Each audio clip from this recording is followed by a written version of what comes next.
It's Manga Monday.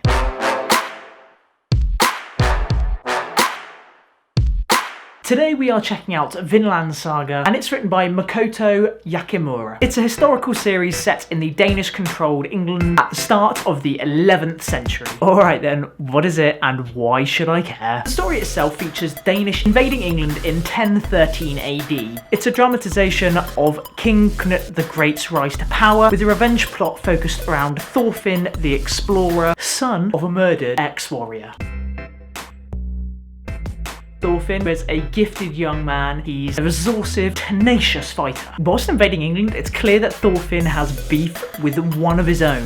The story clearly identifies why right at the beginning, thus begins the epic tale of Thorfinn. It follows him into epic large-scale fights, his emotional conflicts with which he has to continuously wrestle with, his growth as a young man, and the political potholes of being close to members of his country with high power positions. Opinion. With this manga, I'd say it's action and fighting based, and it deals with really strong emotions, which may leave you as the reader conflicted. Now, although this is set in a time where they are invading and there's large-scale hand-to-hand combat going on, it's not all about killing and it's not all about blood and gore. It delves into Thorfinn's home life and simple aspects of day-to-day living. This keeps things interesting. Now, not only does it show life as a struggle, but it shows these kind of things should be embraced so that we can really grab life by the balls. Characters are strong as individuals and are clearly defined, and with that in mind, they clearly stand on their own. Now, why is this important at all? Because it gives lots of depth to explore their history, warts and all. Am I